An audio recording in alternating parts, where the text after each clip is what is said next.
clients, right? We have Zillow, we have for sale by owners.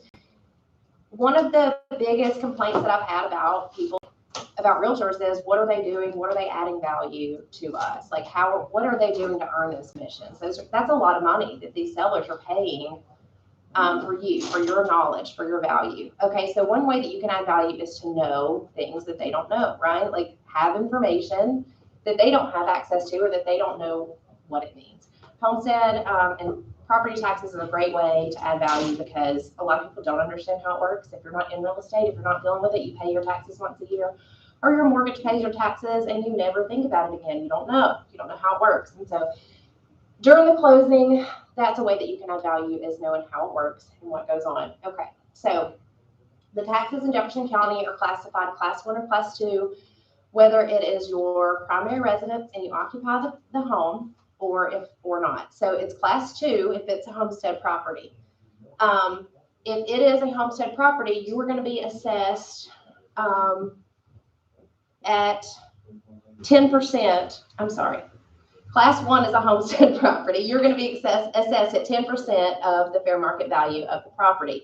If it's not a homestead, if it's a Class 2, you're going to be assessed 20%. So it's going to double your property taxes. So what your buyers are going to need to do is they're going to need to file their homestead exemption once they close on the house and they get their deed. We're going to let them know at closing. You've probably heard us say it 100 times when you're sitting at the table. Take the deed to the tax assessor's office, file for your homestead exemption. But a lot of times they don't know who qualifies for a homestead exemption. Do I qualify on this? You can only qualify for one property and you have to live in the house. Okay, and they need to take their driver's license and their deed to the tax assessor's office to file for their homestead. If you close before October 1st of the year, then they have until December 31st to file for their homestead exemption for that year, for it to be in place for the next year. If they close after, then they have until December 31st of the next year, but they need to go ahead and file it as soon as possible, always, because they're going to forget. Another way you can add value is remind them to file for their homestead exemption. So when it gets to be the end of the year, it gets to be tax time, it's October, it's November, make a list of all of the clients that have bought a property that they're going to live in. Send them a letter. Send them a letter that you wrote. It can be the same letter for everybody, but say, hey, have you filed for your homestead exemption? If you didn't, your taxes are going to double. Just that little bit of personal touch, that letter that's handwritten or signed from you, that's going to make a huge difference, and it's going to remind them. They're going to say, hey, I almost had to pay double my taxes because I forgot to do this, and my realtor reminded me. They're going to refer you to their friends. And so that's a good way to add value to your clients. A lot of real estate agents don't know how to calculate the homestead exemption. Okay, so say you are doing your net sheet and the property taxes were homesteaded, but this is an investment property. So you need to know that if it's an investment property and it's not homesteaded, you need to double those taxes on your net sheet. If it is an investment property before and then it's going into a homestead property, you need to have this on your net sheet. And then, so on calculating your net sheet, Cindy has a really cool app. Huh? Will you do this now or no? Well, do you want to wait? Are we about to wait? Are we about We to still got to get it. Okay. We still got time. And there's a lot of stuff about the homestead taxes that you can know or you cannot know. You can dig deep. Sorry. You can dig deep into it. You can find out, okay, so the Board of Equalization is who finds the assessed value. So they go out, they assess the properties each year, and then based on what class it is, the Jefferson County gives it a tax rate, or the city gives it a tax rate, and we multiply that times the multiplier, which is going to be 10% on homestead. It's going to be 20% on not homestead. And so if you can calculate what those amounts are, you can go in. If you go into the tax assessor's office, it shows you which portion is city, which portion is city of Hoover, what city of Mountain Brook, what is county. And then you can use that for your tax prorations. You can say, oh, you're definitely going to get this much back from this day until, October 1st of next year, because you've already paid your city taxes in advance. So all of our Jefferson County contracts say city taxes are paid in advance, county taxes are paid in arrears.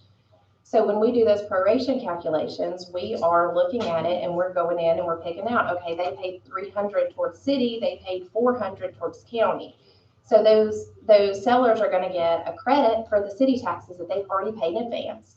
And then there's going to be a debit on those sheets for the county taxes that's paid in arrears that they have not paid yet from October 1st until the day of closing.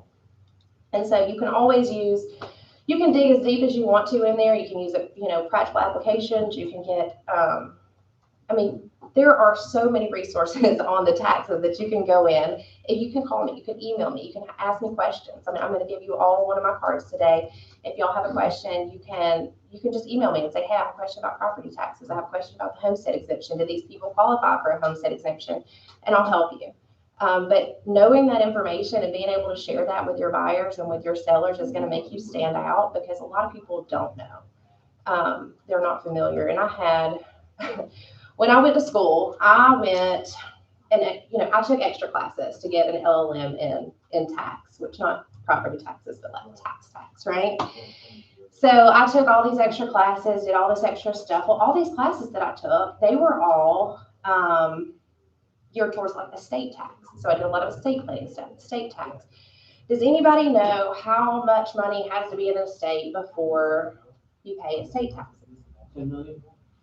$11 million or $22 million if you're married. So guess how often I get to use my tax knowledge in practice?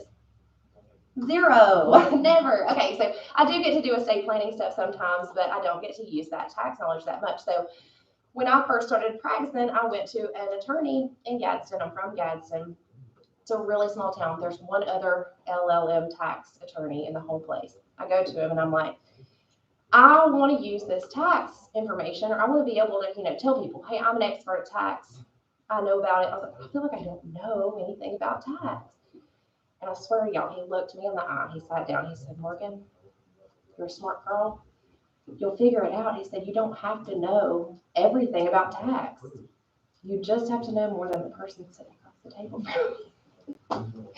I went on to never, ever, ever practice tax law. But I took that information and I kind of kept it with me. You don't have to know everything about property tax. You just have to be able to add value. You just have to know more than your buyer, than your seller, and be able to find the information. If they have a question and you don't know the answer, ask me, ask Cindy, ask somebody, and we'll get it. You just have to be able to sound like you know more and actually know more than they do. And that's not hard to do, because like I said, most people don't know anything about their property taxes. So does anybody have any questions about homestead?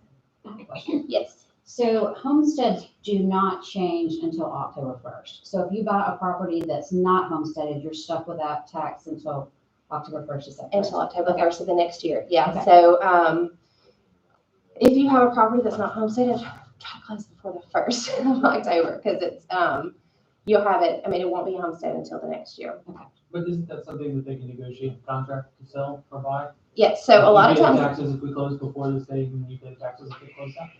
Not when it's a seller's market. Yeah.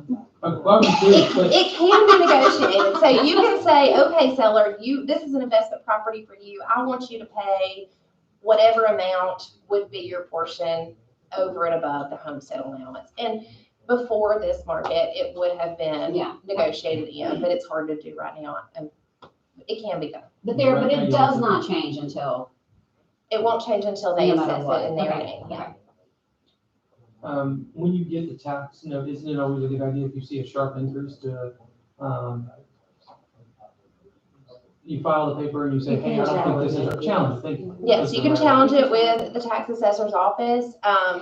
There's usually going to be an increase if you do improvements to the property, or if you lose one of your exemptions. So there's other ways to be exempt. If you have zero, and that's another thing about the net sheet. If you look and see that the people in the previous paid $0 in taxes, you need to know how to calculate what those taxes are going to be for the next year, for your net sheet, because you're going to need to be able to tell them how much in taxes they're going to have to actually pay. It's not going to be on the altar because the seller's not going to owe any taxes because it's exempt, but they're going to need to know how much in taxes that they're going to be expected to pay going forward. And you can go on the tax assessor's website and see like what previously was paid, and there's like a breakdown of what city taxes, what county taxes, what you're assessed at.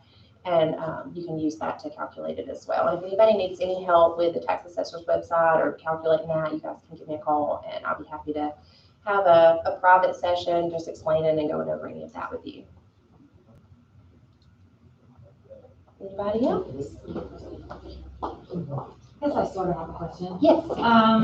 With COVID and all that stuff, some people are doing it online. In fact, I did that online, and I'm a little nervous because I bought the house, within this year. I did it for October, and they don't really give you much of a confirmation. How do you know for sure that you are done? So you don't really get a confirmation even if you go up there. It doesn't. So when you go on the tax assessor's website and you look up who owns the property, it doesn't change until the next year. Like, it's not going to say. Doesn't immediately. It doesn't update for a long time. Like, I bought my house in June, and it still says that the person who I bought it from, the taxes are still assessed in their name on the website. So they just reset once a year, no matter what. No right? matter That's all what. they do. I can keep that in my head, like I can remember that. And then on a sidebar, just because I just went through this, we have a second home that's only a few miles from our home. And my son, who goes to UAB, lives in it. So when we bought our other house, that one automatically flipped as an investment property. Even though I told them there, I said, my son's going to be living in it. So they doubled my taxes. Well, then one of my attorneys in my office said, you need to go down there, and is it class 3 it's filed at? I can't remember. But anyway, it cut it basically down. It's not my homestead, but it's a second home, and it's like $70 more than it was versus being double what it was. But I had to take proof of him being in school. You can also use it as a store if you're using it as storage, and you're not using it as investment. So say you inherited something. But that's important to know that you can file it, and it doesn't always have to be as an investment property. I'm expecting a reimbursement check. Now, whether I get it or not, because they had to file it for the last 2 years. And the lady at the tax office said that I should get it, but I haven't gotten it yet. So she said it could take 6 months to a year for me to get it. But it is corrected for this coming year, and it's saving me $1,500. Yeah, because it's a neighbor, so. Make sure your mortgage company knows. yeah, you answer everything. Okay. Let's take a little break. Okay. I didn't know. Carry it all out. I had something that was supposed to close on November 30th, 31st, whatever, and it got pushed back. Hey, we're gonna set